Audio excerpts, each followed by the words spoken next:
As a kid, I spent my summers with my grandparents on their ranch in Texas. I helped fix windmills, vaccinate cattle, and do other chores. We also watched soap operas every afternoon, especially Days of Our Lives.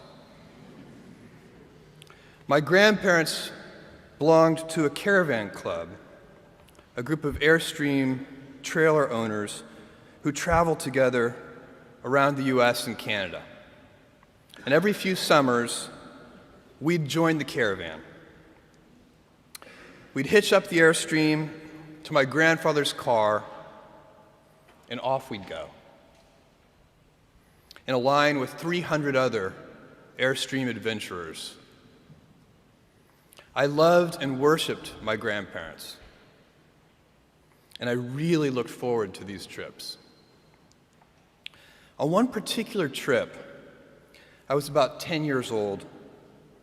I was rolling around in the big bench seat in the back of the car. My grandfather was driving, and my grandmother had the passenger seat.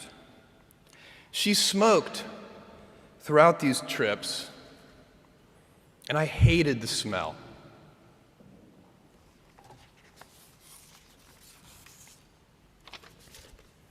At that age, I'd take any excuse to make estimates and do minor arithmetic. I'd calculate our gas mileage, figure out useless statistics on things like grocery spending.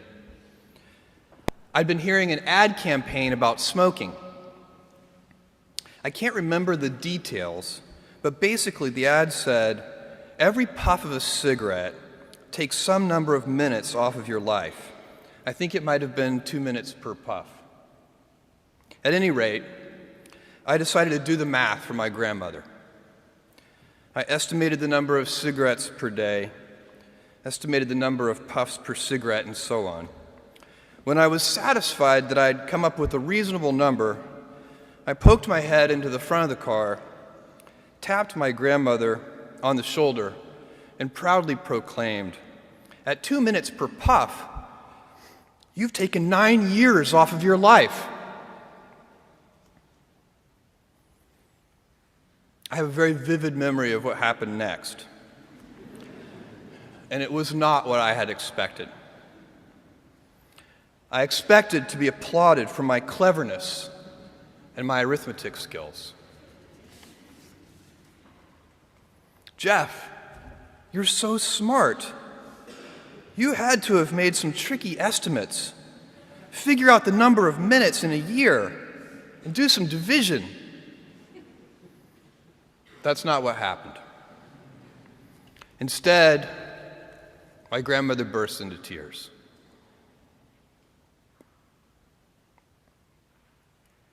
I sat in the back seat, didn't know what to do, while my grandmother was crying. My grandfather, who'd been driving in silence, pulled over onto the shoulder of the highway. He got out of the car and came around and opened my door and waited for me to follow. Was I in trouble? My grandfather was a highly intelligent, quiet man. He had never said a harsh word to me, and maybe this was to be the first time. Or maybe he would ask that I get back in the car and apologize to my grandmother. I had no experience in this realm with my grandparents, and no way to gauge what the consequences might be. We stopped beside the trailer. My grandfather looked at me, and after a bit of silence, he gently and calmly said, "Jeff, one day you'll understand that it's harder to be kind than clever."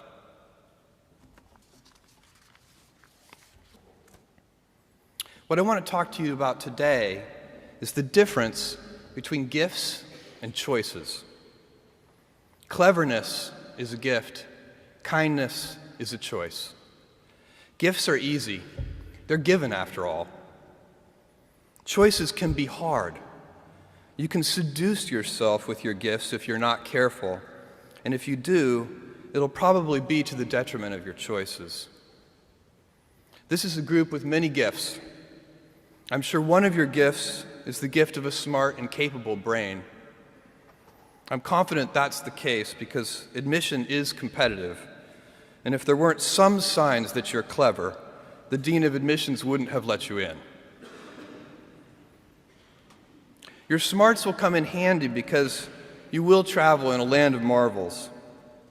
We humans, plodding as we are, will astonish ourselves. We'll invent ways to generate clean energy, and a lot of it. Atom by atom, we'll assemble small machines that can enter cell walls and make repairs. This month comes the extraordinary but inevitable news that we've synthesized life. In the coming years, we'll not only synthesize it, but engineer it to specifications. I believe you'll even see us understand the human brain. Jules Verne, Mark Twain, Galileo, Newton, all the curious from the ages would have wanted to be alive, most of all, right now. As a civilization, we will have so many gifts, just as you as individuals have so many individual gifts as you sit before me. How will you use these gifts? And will you take pride in your gifts or pride in your choices? I got the idea to start Amazon 16 years ago. I came across the fact that web usage was growing at 2,300% per year. And I'd never seen or heard of anything that grew that fast.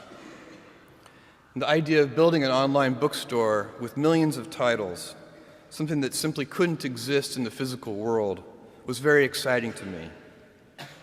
I just turned 30 years old, and I'd been married for a year.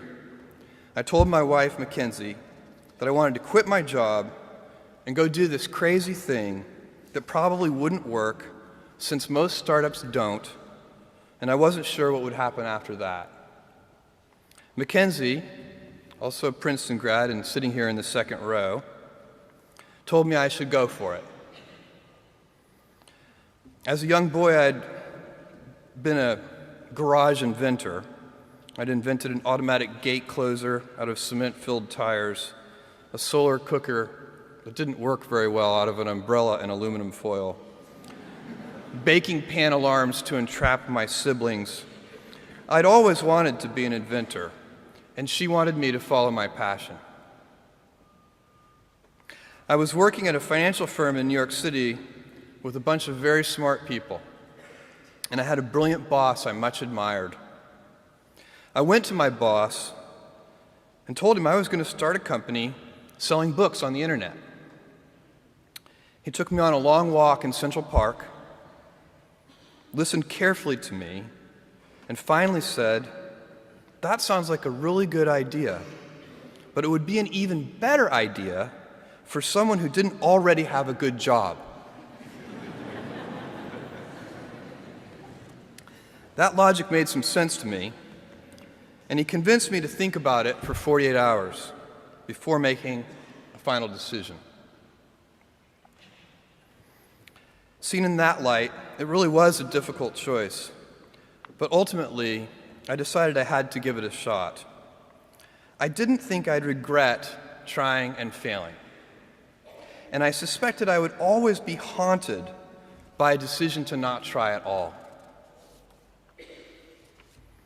After much consideration, I took the less safe path to follow my passion, and I'm proud of that choice. Tomorrow, in a very real sense, your life, the life you author from scratch on your own, begins. How will you use your gifts? What choices will you make? Will inertia be your guide, or will you follow your passions? Will you follow dogma, or will you be original? Will you choose a life of ease, or a life of service and adventure? Will you wilt under criticism, or will you follow your convictions? Will you bluff it out when you're wrong, or will you apologize?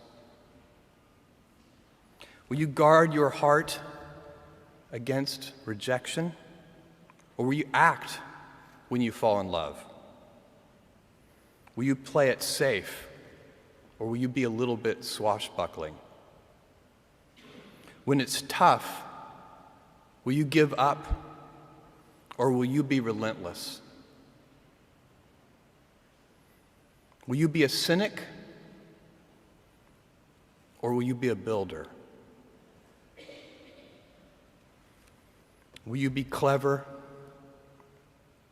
at the expense of others, or will you be kind?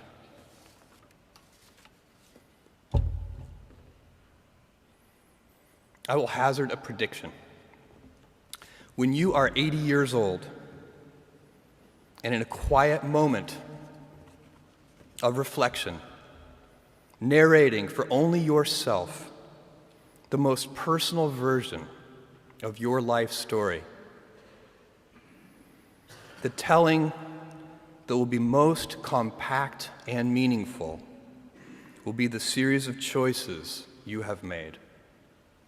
In the end, we are our choices. Build yourself a great story.